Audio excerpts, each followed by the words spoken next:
This is our fifth lecture, public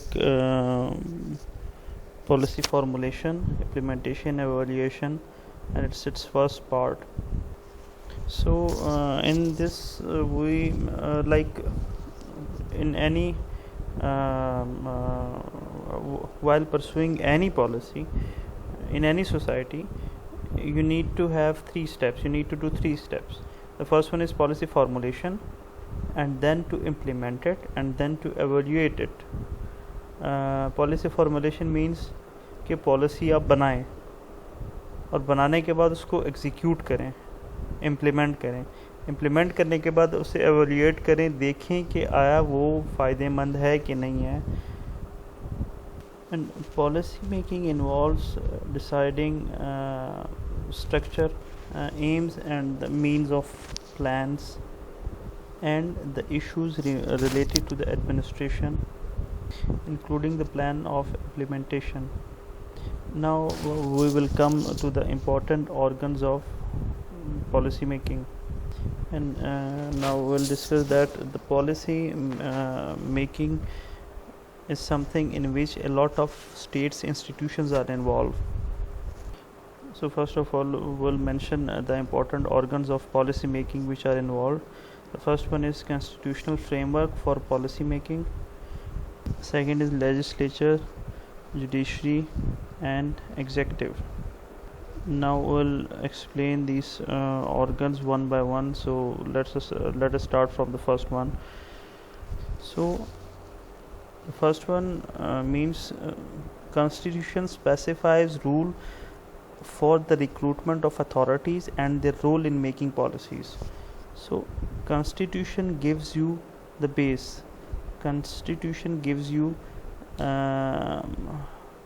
legality, and if like for example, if a government or the representative of the government want to pursue something and it is legally in Constitution, then no power can stop him if it's in the favor of the public. And there are four pillars of constitutional framework for policy making. The first one is democratic and sovereign republic. The Constitution of Pakistan declares Pakistan as a democratic republic and sovereign, and it assures the citizen of Pakistan equality, justice, and liberty. Sovereignty means that final decision of the states rests with the people, and the government should have two responsibility. They should convince the people and they should properly represent the people. They shouldn't take any action that should be against the people. The second point is parliamentary system. So in parliamentary means that it should be parliamentary at both center and provincial, and in this way the real power should be exercised by the councils of minister comprising on leaders of political parties or parties holding majority, and they will be collectively responsible for all the issues of the state.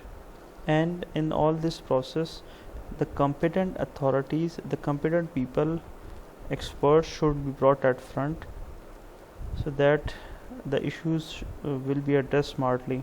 And the third pillar is federalism. In federalism, the country is divided into states, provinces.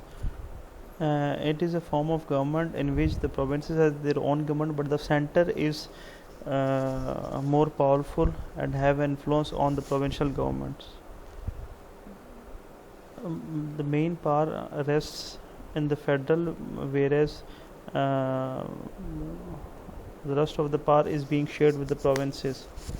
The provinces are somehow, or the states are somehow independent in taking their own decisions. And in case if an issues come in between the provincial government and the federal, that issues will be addressed by the Supreme Court. However, the fourth pillar is socio-economic policy. Philosophy. So the social, if we see this socially Pakistan, the government should have this purity, means to make Pakistan as a uh, welfare state, means the people should be secured in terms of food security, and they should have their basic rights. They shouldn't live a miserable and poor life, and they should have uh, income opportunities.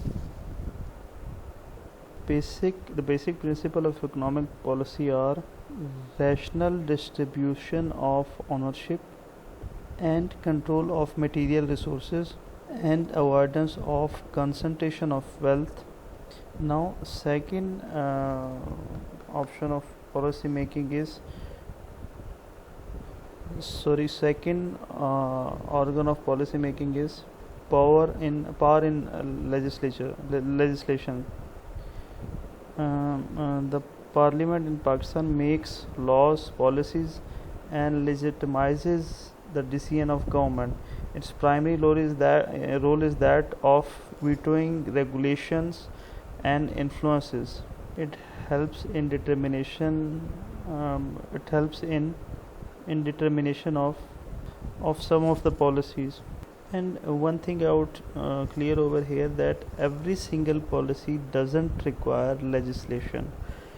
Legislation is for something like deciding of the budget. If some law, if the government is trying to make some law, then they have to do legislation. But in normal routine, if some of the executive of the government want to exercise some power in the field, he doesn't need to have legislation. Third organ of policy making is judiciary. So in Pakistan, Supreme Court, High Court, and other courts have the power of judicial review. And judicial review is the power of the judicial court to determine the constitutionality of action of legislature and executive, and declare them null and void if such action do not conform to constitutional provision. In simple words, judiciary is sitting in the courts only to determine and maintain law. How? Means like for example, if something is going on against the law, it means they have to maintain law, and everything should be done under the law. And if something is done unconstitutionally, they will reject it automatically. And the courts generally doesn't interfere in the policy matters unless the policy is against the constitution. And the judge normally doesn't observe everything in the society. These things are being brought in the front of judges if someone goes for a petition, and even the judge takes the case only on the basis that the person who has actually come for the petition, he should actually convince the judge that his case is quite serious. Actually, he should convince the judge that his case is quite serious, and it's in the interest of the people, and it's actually against the law of the constitution. And like for example, if a judge gives any verdict related to any issue, and that verdict is being accepted by the other judge sitting also, then that would become a policy for that very specific situation, and it will be implemented in the society through the executives of the government. However, the role of the government is the judges are also very important to maintain an order in the society, and this is how they contribute their part in the society. The fourth organ is power of the executives, and in the power of executive, the main thing that come, and the first one is cabinet, the prime minister and his office, the central secretariat, and the cabinet secretariat, established institutions.